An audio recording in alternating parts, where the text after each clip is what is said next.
Dr. Kari Nadeau is a leading physician scientist, pediatrician, and expert in immunology, allergy, and environmental health. Her work focuses on how exposure in our everyday environment impact an immune system with a particular emphasis on children's health. She's widely recognized for her research on allergies, asthma, and immune tolerance, and how environmental factors can influence the development and progression of these conditions. Today, we're talking to Dr. Kari Nadeau about microplastics, what they are, why this issue has escalated so quickly, how they may be affecting our bodies, and how families can think about reducing exposure in a way that feels informed but not overwhelming. There are going to be people who hear this and think, I don't even want to know. Very much so. And I want people to understand that years ago, 15, 20 years ago, I was one of those people. I lived at Trader Joe's. I ate the egg salad out of that plastic container. I had the frozen meals in those black plastic containers that I would heat up in the microwave. I had plastic water bottles in my car that I would drink out of throughout the week that would heat up. And you can detox from it, and we will show you how and prove to you that you can. That's amazing. I mean, I just on background, Natasha has treated this like we're interviewing Madonna all week. She's been freaking out that you're finally coming on the podcast. So, just so you know how important you are to her, this is massive. And to the rest of you listening, you got to listen because this is so important to Natasha and all of us. So, high level in one sentence, what do people need to know about how plastic is impacting them? I agree with Natasha that it is actionable, that this is a serious concern, and that we can be better consumers, and that we can take action right now that can improve our body. So, when we talk about microplastics, explain succinctly what that means. Sure. So, microplastics basically are plastic items, and it's a bunch of different chemicals. There's over 40,000 chemicals in plastics, and we like to size the Let's highlight that. 40,000 chemicals in plastics, because most people hear of like the bisphenols, the phthalates, and that's some of the common ones that people may know, like BPA maybe. Exactly. And I'm so glad that Natasha, it's so wonderful to have this conversation because that's exactly what we want to make sure that people get that clarity for the numbers here, as well as what makes a plastic. Most of the things that are making plastics can be toxic. And those chemicals within the plastics, even if they start as being microplastics, which are a certain size, about a micron, which is like the size of a cell, even if they start that small, they can even get smaller into the nano size, what we call nanometers, and that we can't even see under a microscope. But the important thing is once they get into the human body, they can break down into their 40,000 chemicals. And many of those chemicals are known to be cancer causing. Many of those chemicals are known to affect our hormones. Already we have that data. So to me, it's about the plastic problem, but it's also about really understanding that we know a lot about the chemicals in plastics that affect the human body. And what's the health concern? Like, what? Explain to us how it impacts the human body. Thank you for that question, Emily. There's a lot of health concerns, and Natasha, please feel free to also interject, because from head to toe, they have found microplastics and nanoplastics in the human body. All this research happened in the oceans when they started to see that plastics were affecting mammals and fish. And then they realized that it was getting into our water supply, in our air, and touching our skin. And so we take in a lot of plastics every week. In the US, for example, we take in about one credit card's worth of plastic into our body. In some areas around the world, like Indonesia, it's about a credit card worth of plastic every day. So it really depends on where you live. Every day in Indonesia. Wow.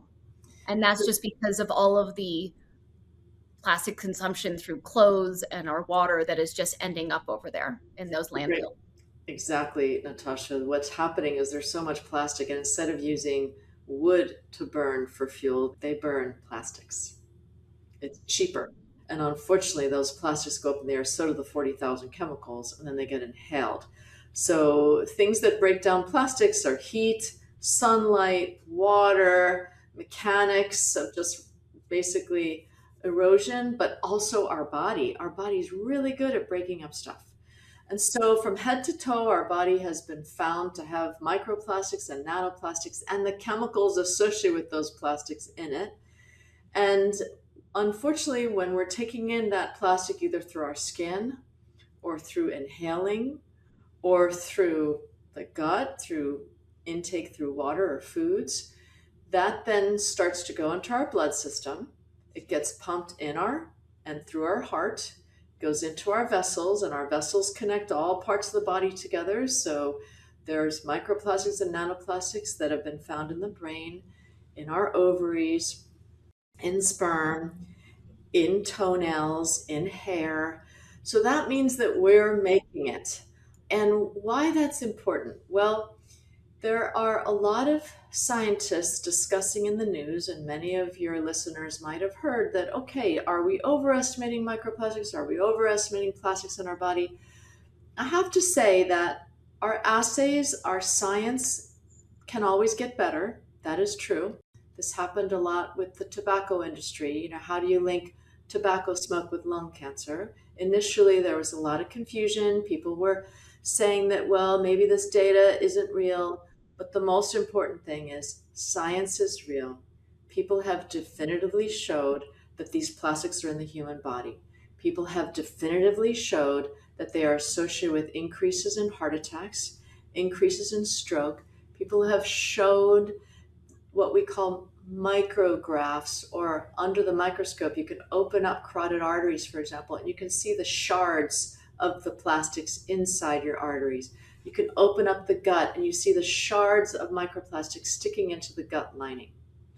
So this data is out there. Now the question is, how much is it associated with a given condition? Cancer, gut disease, autoimmune disease, asthma. That's what we need to now pick apart, and we need to do the science. But I would say for the listeners to be careful. To be careful that we think that somehow, for example, in pregnancy, that women who are pregnant, because of our uterus and because of the placenta, perhaps that we're sieves so that the plastic doesn't get into the baby or the fetus. But importantly, what we're finding is that it does. Umbilical cord blood has microplastics in it.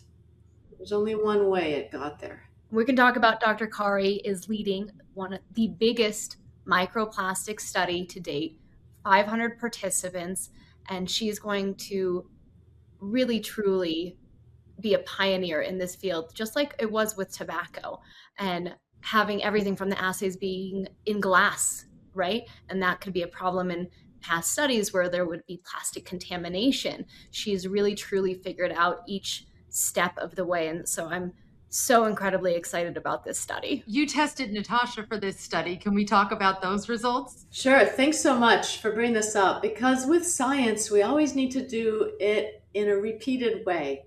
That's why we call it research and not just search.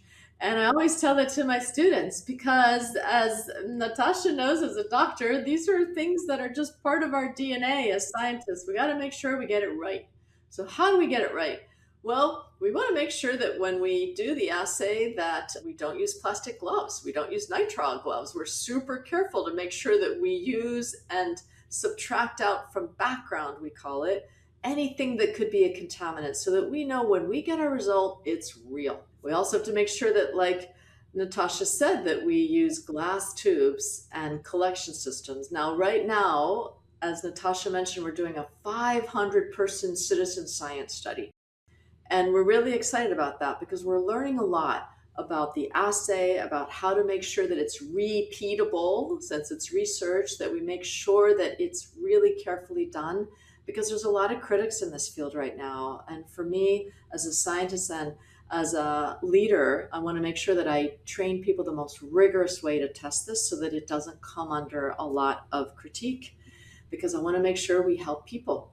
And in helping people, what we've learned so far is that, for example, if you're using a lot of soft plastics, which, like Natasha mentioned, if you have these reusable water bottles, or even the thicker water bottles versus the water bottles that are just one time only single use, those can degrade over time. That plastic can get absorbed by the water, and every time you drink that water bottle, you're getting a little plastic into your body. So when we tell people in our citizen science study to don't use any more saran wrap, do not microwave with plastic, and I'm sorry that you did that, Natasha. What we know now, I wish I also would have done. But fast forward, now we have these actions in hand. Now we can actually implement them. So no soft plastic. Wrap your food with another item, which there are a lot of alternatives, which we'll get to. In addition, make sure you don't microwave with plastics. Don't cook with plastic. Avoid spatulas that are plastic, and that includes silicone as well, because we've seen that to get some degrading products of plastics. And then lastly, if you're going I to like just that silicone part because I think that that will be very surprising to some people. People say, oh, well, silicone is safe. And now silicone is coming up with in kids' lunch boxes, in spatulas, in baking sheets. Can you talk a little bit about silicone first? Absolutely. And of course, these are all alternatives, right? There's 40,000 chemicals. There's a lot of different plastics. There's some plastics that are really thin and easily degradable, and there's other plastics like silicone, and it's in the family of plastics that is less degradable, but they all over time will degrade. Now, they can last for thousands of years, and that's one of the problems with making sure that our Earth tries to go as plastic free as possible, because these are dangerous also to have out there for the health of our planet. But silicone and silicates, they will degrade less, but we have, because of the products that are trying to make the silicone softer, that it's not just perfectly silicone. You have other chemicals in there. So just be careful when you buy those products. I understand that, to make a kid's lunchbox and to have something sealed, you're going to need something. It's better to have silicone than, let's say, saran wrap. But as we think about alternatives, I'd really like to push the field to know if there is an alternative better than all of the plastics combined, including silicones and silicates. Let's get there. So if we do have silicone, let's not heat it up, I think is Yeah, the big thing. exactly. Let's Like not. right now, I use silicone to, freeze things, but I cool it down, then I freeze it and I put it in the freezer. That's exactly the right way to approach it, Natasha. Like, we have these products, and silicone is the best of all the plastics. And just be careful not to degrade it or not to cause it. So don't have it out in UV light.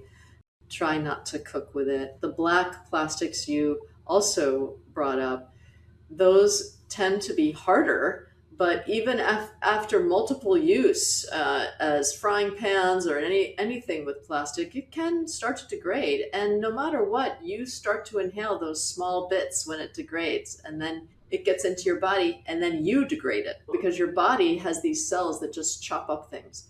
So I think for our citizen science study, what I've really been hopeful about, because I just don't want to be a Debbie Downer today. I want to make sure you know, and your listeners know, you have actions that, for example, Natasha and her family have already taken. And Emily, we're also happy to do your blood if you'd like. It's really easy. We send the kit to your house, and we really want to make sure we have this accessible to anyone that would like it at all ages. And we test it in the plasma. And what we've noticed is that when people make changes, when people stop using those soft plastics, when they stop using a plastic water bottle, when they stop microwaving, that alone reduces their plasma, their blood plastic levels by 80% within 3 months. 80% in 3 months. Wow. You can go backwards. That's the message here. Exactly. And I have to say, if you don't mind, Natasha, your blood test was one of the best I have ever seen. And so that says also that if you put these types of behaviors into your everyday living and you make the right choices, you can actually get down to almost zero. That's excellent. And that makes me excited because a lot of these plastics are getting stuck in our organs. And if we can reduce it in our plasma, that means that we can reduce the likelihood of it showering in our organs. And hopefully, as we think about ways to get it out of our organs, the the plasma is one way to do that. That's such great news hearing about Natasha, especially as she gave us her background story on all the things that she used to do. And we used to know her, or her friends used to know her as Taco Bell Tasha. So if Taco Bell Tasha can do this, you can too, I think is the message. So I think the next thing, we've talked about in pregnancy and in utero. What about children and babies? Are they more vulnerable than adults? Yes, so I'm a pediatrician. I do work for the Environmental Protection Agency. I'm on the Children's Protection Committee. We just reviewed a bunch of microplastic work in children. Now, the most important thing is when we put out any guideline, we have to use data. And unfortunately, there's not a lot of data for children. There's not a lot of data for pregnant women. There's not a lot of data for the entire US. So I'm so grateful that we have this opportunity now, which we're really excited to talk about later in terms of making sure the science now meets the needs of the country and hopefully the whole world. But in answering your question, I think that for children, because their metabolism is faster, because in any given day they're breathing much more air per unit weight, they're taking in new foods. And what I see the problem with taking in microplastics and nanoplastics for children is number one, they're getting it at a very early age. When you think about the 1970s, when plastics were just really moving up in our society, there were only about 1,000 different chemicals in the plastics. Now the children in our world are taking in plastics, and now there's 40,000 chemicals. Very different from the 70s. And that's important because these chemicals that are parts of plastics can be contaminated. The other thing that the plastics carry are bacteria, fungi.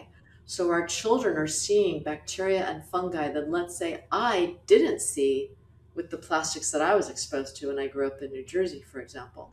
So children are getting exposed to more chemicals, different types of plastics now than, let's say, 20 years ago. They also have the exposures of these contaminants that come along for the ride in plastics. The other issue is that we always need to worry about developing bodies in children, developing brains, developing immune system. And the chemicals that are associated with plastics, we already know affect cognition, they affect mental health, they affect our ability to see and to hear.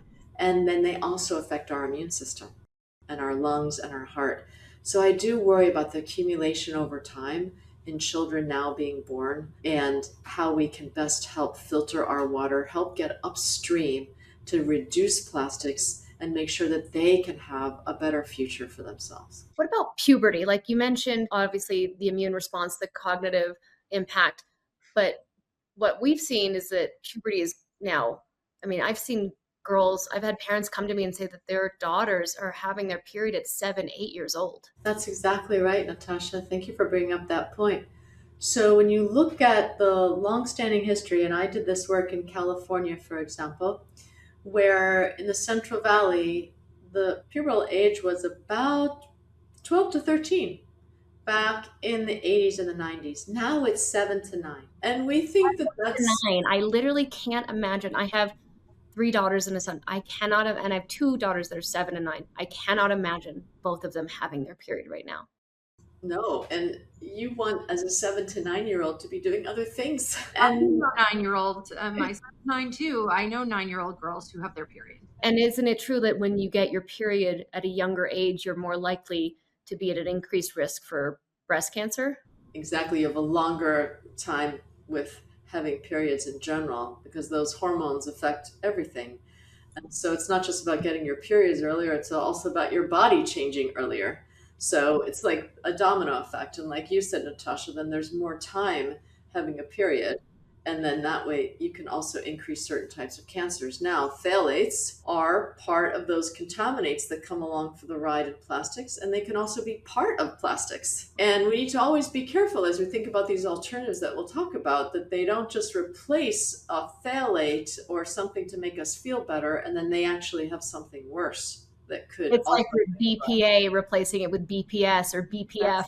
right? Exactly. The P is still there, phthalate. We did work in this area as part of the Children's Environmental Health Studies that were funded by the EPA and the NIH. So I'm really grateful for the prior NIH and EPA for funding studies in children. Now, unfortunately, those studies are not being done anymore, although I'm very glad that the federal government is putting monies through ARPA H into microplastics now. So there's a large grant that's coming out to get better assays for plastics. So these are some good news on the horizon, but not for research, for example, in people and in children. That's what we need right now.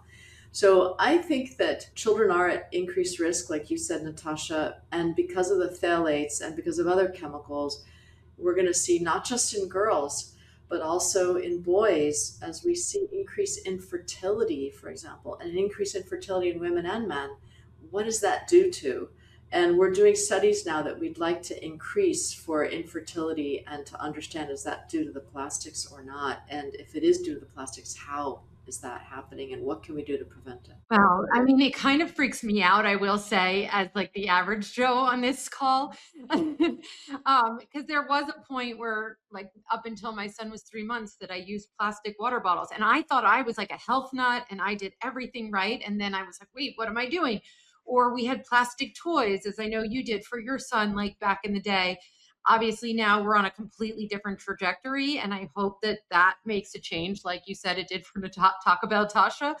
But you do get a little sense of panic around your children. I live to worry about my child, so And Emily, I think you're right. Like, I love how you had us enter in the conversation like, hey, we don't want to be alarmists. We want to be careful here. And as parents, we worry. All of my 5 children had given me like the worst case scenario book signed because my mind goes there. And I'm also very guilt ridden with anything. And I agree. Like, I gave them pacifiers, I microwaved in plastic. I get it because we weren't being told to change things back then. But now you are armed with knowledge, and that knowledge is science based, and science If will you know continue to better, you can have do that knowledge. Exactly. The minute you have that knowledge, use it effectively to do better, like Natasha, you said. And then, unfortunately, the past is the past. And nostalgia isn't a great strategy. Lamenting isn't a great strategy, right? We got to face forward in the future, train our children, train other people, train public health officials, train doctors. The healthcare system is one of the worst offenders in plastic. And I'm happy to talk about some healthcare systems that are changing their ways. wow, let's hear. Where is that happening? Yeah. So actually, what's great is that the World Health Organization has put together groups of people thinking about going to net zero to also reduce greenhouse gases, reduce fossil fuels, and part of fossil fuels go towards plastics. Plastics are made of petrochemicals from fuels, from oil. And we've got a lot of products that are petrochemicals, right? Vaseline is petroleum jelly. Wax, if it's not beeswax, it's paraffin. It was derived from oil. And oil really is from the ground, it's true, but it's not meant to be in our bodies. It's toxic. And we do a lot of things for the plastic chemicals that are different and they affect the way the chemistry is, and we're not meant to have that in our bodies. So, with that in mind, given the fact that we think that in our hospitals that just sterile, we need plastics. But what we've learned, in fact, and what the WHO has learned, and what the National Health Service is doing in all of the United Kingdom now, is to try to go as plastic free as possible. In their net zero goal, they are also going net zero as much as possible against plastic. And so they have now worked with their supply chain, 20,000 companies, right, that have to give them IV poles, give them IV bags, give them syringes. They are now pushing the envelope with asking these companies that also make products for us, by the way, in the US, but they're making 2 lines of products, one that are green and using alternatives to plastics versus those that are plastics, because the US is still mostly asking for supply and demand change with plastic products. But what's really great is that there are parts of Germany, Switzerland, Belgium, the Netherlands, Scandinavia, and the United Kingdom that are asking these companies to make alternatives for the hospital system. And if the hospital systems can go as plastic free as possible, they might not be able to get plastic less, but if they can go as plastic free as possible, that to me says as a society, we can also try to do the same. I'd like to tell you about one experiment that we actually did at Stanford, if you'd like to hear it. You hear it. Okay, great. So this was not my idea. It was the brilliant idea of some medical students. And I love learning from our youth because they don't want to live in a world that's polluted or that is just creating plastics that go in their body or the next generation's body. And so we had a bunch of medical students that I planted a little seed grant. And I said, okay, think about something in the hospital system that you want to change and that you can track before and after and see if something got better.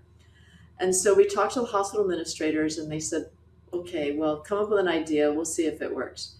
The medical students came up with this idea of there was a time in the 1940s when we never used plastic, right? Because it wasn't available. And we used gowns that were cloth in the surgical OR. They were autoclaved to get clean. We used glass containers in the operating room. We didn't use plastic. And with that in mind, what they did is very simple. The medical students used this small amount of funding to try in the Stanford Hospital to just use cloth gowns instead of plastic gowns, instead of those disposable yellow gowns that people used during COVID, for example, and just to use the autoclave. Luckily, we still had an autoclave in the Stanford Hospital system all the way down the basement. So the hospital minister said, sure, try this out, but don't get your hopes up. It's probably not going to go anywhere and it's going to be really costly. Well, when the medical students got all their data in, it turns out to have reduced costs compared to the disposable gowns. And there were less infections in the operating room. Less infections and reduced costs. Now the question is, did they stick with it? So we made the benefit cost analysis argument and we luckily got economic people involved. At that point, then you could take it forward and say, okay, let's try to change policy here. Now, it's little stories like that, which hopefully will have a domino effect in our country. Going back to the 1940s could be a problem for many other things, right?